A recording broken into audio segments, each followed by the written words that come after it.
Bienvenue dans la partie 2 du cours sur les conversions entre types. La partie 1 portait sur la conversion entre types compatibles. La partie 2 va porter sur la conversion entre types incompatibles. Alors le premier exemple qui me vient à l'esprit, c'est de convertir une chaîne de caractères en une valeur numérique. Donc on voit bien que ces types n'ont rien en commun, contrairement à un int qui aurait un point commun avec un long. Là, une chaîne de caractères n'a rien à voir avec un entier. Donc, je vais commencer par déclarer une chaîne que je vais appeler S23 dans laquelle je vais écrire bonjour. Ensuite, je vais déclarer un int que je vais appeler i24 et je vais faire un cast de S23. Donc là, si on regarde le message, pas de surprise, il n'est pas possible de convertir le type string en int. Donc ça ne fonctionne pas.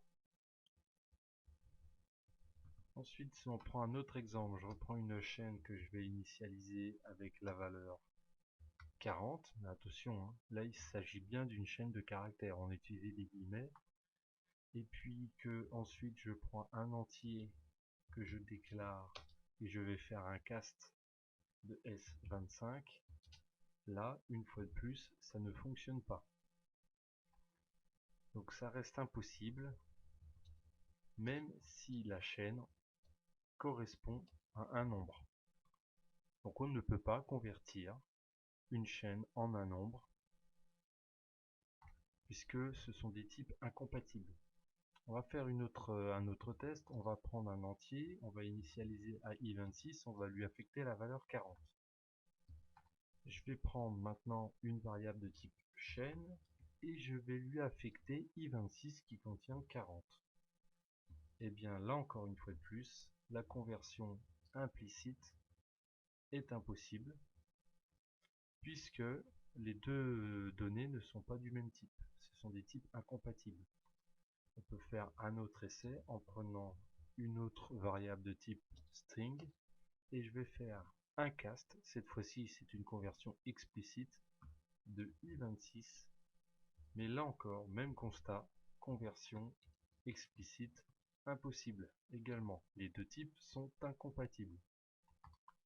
Donc le problème qui va se poser, c'est que tout ce qu'on saisit au clavier est de type chaîne.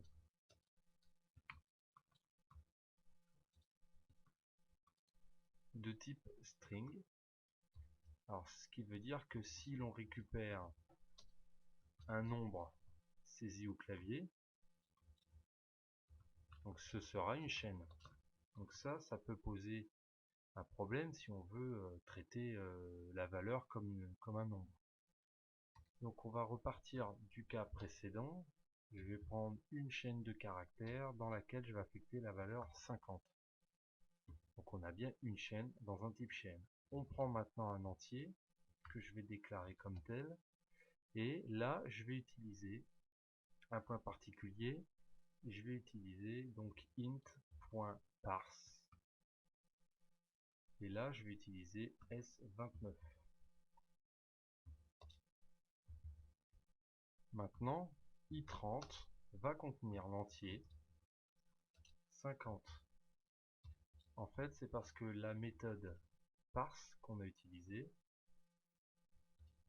donc de la classe int, nous permet de traiter la valeur saisie comme s'il s'agissait d'un entier. Alors du coup, je vais rajouter un petit truc que j'ai oublié ici. Là, je vous avais mis tout ce qui est saisi au clavier de type chaîne. Donc si l'on récupère un nombre saisi au clavier, ce sera une chaîne. Donc la solution à cela, c'est d'utiliser les classes d'assistance fournies par le framework .NET. Et là, on a utilisé une première classe, c'est la classe int avec la méthode parse. On va continuer notre réflexion en prenant une nouvelle chaîne que je vais appeler 31 et puis je vais lui affecter la valeur par exemple 50,5. Alors j'ai bien dit virgule 5, j'ai bien utilisé une virgule ici. donc cas avec un nombre non entier. Ici, il ne s'agit plus de convertir un entier. Si je prends un entier int que je vais déclarer en i32, je vais reprendre la fonction de tout à l'heure, int.parse, et là s31. Donc ce qui va se passer, c'est que ça ne va pas fonctionner tout simplement parce que le programme à la compilation, il va voir que l'élément ici n'est pas un entier, il y a une virgule. Donc pour lui, c'est pas un entier, ça ne pourra pas fonctionner. Donc ce sera impossible, donc, car la valeur n'est pas entière. On ne peut certes pas mettre le nombre à virgule dans l'entier, par contre on peut très bien le stocker dans un float. Il suffit de déclarer une nouvelle variable, et là on va faire un float.parse avec la valeur de chaîne qui contient la virgule. Et ici, ça sera OK, F33 contiendra 50,5. Donc ça nous amène à une petite conclusion sur la méthode parse. Donc il suffit donc de taper le nom du type suivi de parse. Un autre exemple avec byte, ça serait de faire byte.parse, entre parenthèses on met la valeur à convertir. Ça pourrait être la même chose avec le type long, on remettrait .parse et on fermerait les parenthèses, etc. Alors, il va falloir faire très attention à une erreur courante. C'est, par exemple, de déclarer une chaîne. Par exemple, je vais l'appeler S34 et je vais lui affecter la valeur 60.32. J'insiste bien sur le fait que le séparateur décimal est ici le point, alors que précédemment le séparateur décimal était bien la virgule. Il n'y a pas eu de problème. Et c'est là que ça a toute son importance, c'est que si je déclare une variable de type float, donc censée pouvoir contenir un nombre décimal, et que je fais un float.parse de S34, et bien si le programme ne détecte pas d'erreur, à la compilation j'en aurai une, puisque, et c'est même pas pendant à la compilation, c'est après pendant l'exécution du programme. Donc ici c'est impossible en raison du point. Il ne pourra pas convertir la valeur puisqu'il y a un point. Donc cela signifie que dans le programme, une valeur décimale s'écrit avec un point. Par contre, quand on utilise une saisie clavier par l'utilisateur, quand l'utilisateur du programme utilise son clavier et va rentrer une valeur décimale, il faut qu'il utilise la virgule. Donc je vous l'ai mis ici. Dans le programme, une valeur décimale s'écrit avec un point, par exemple 15.3. Mais dans le cas d'une saisie clavier, il faut utiliser la virgule, sinon le programme plantera. Maintenant, on va essayer à nouveau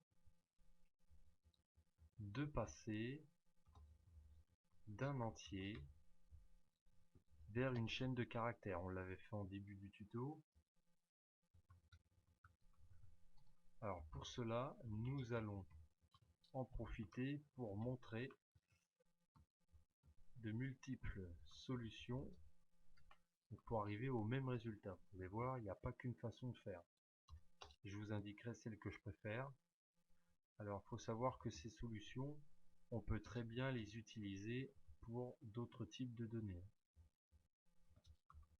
Donc nous on va voir le cas d'une chaîne, mais ça pourrait être très bien pour autre chose.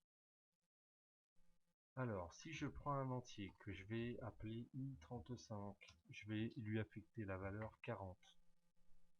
Je prends une nouvelle variable de type chaîne à laquelle j'affecte, alors je ne sais pas si vous vous souvenez de ça, dans un des précédents tutoriaux j'en ai parlé, c'est l'interpolation.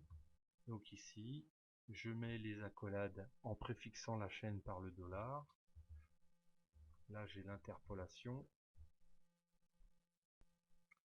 Donc maintenant S42 contient bien la chaîne de caractères 40. Autre possibilité qui fonctionne, c'est de concaténer donc une chaîne vide à i35 de cette façon. Automatiquement, il y a une conversion implicite en fait. Ici, puisqu'on n'a rien demandé, i35 va être transformé en chaîne de caractères. Donc là, ça ne pose aucun problème non plus, ça fonctionne. Bon, j'aime pas trop cette solution personnellement, mais bon, ça fonctionne. Ensuite, autre solution possible, c'est celle qui est ma préférence, c'est de prendre la valeur stockée dans la variable et d'utiliser la méthode toString. Donc ça renvoie une chaîne de caractères qui contiendra 40. Donc ça, c'est la solution que je préfère.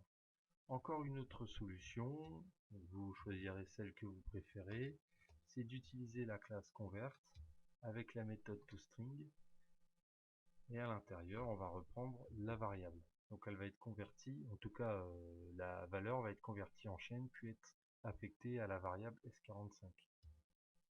Donc ça c'est une solution aussi tout à fait satisfaisante, que j'aime bien, élégante.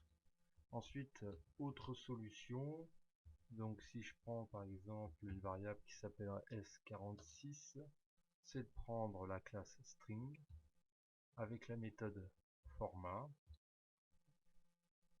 et de lui indiquer, alors on en avait parlé dans un autre tutoriel aussi, une option. Ici je prends l'option 0 et en argument je lui passe la valeur de l'option, c'est-à-dire i35. Là ça marche très bien également, c'est une solution qui me satisfait aussi. Encore une autre solution pour faire la même chose, hein. Donc si on prend la classe string builder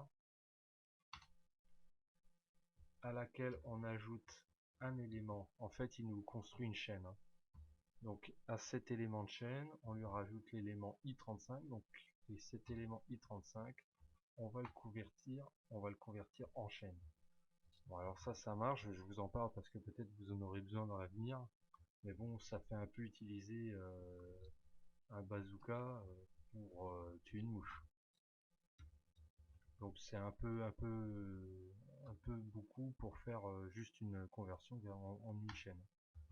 Bon, il faut savoir qu'il y a encore d'autres solutions. Je vais pas toutes les présenter, mais bon, on en a vu pas mal quand même. Alors je vais vous présenter une astuce avant de terminer.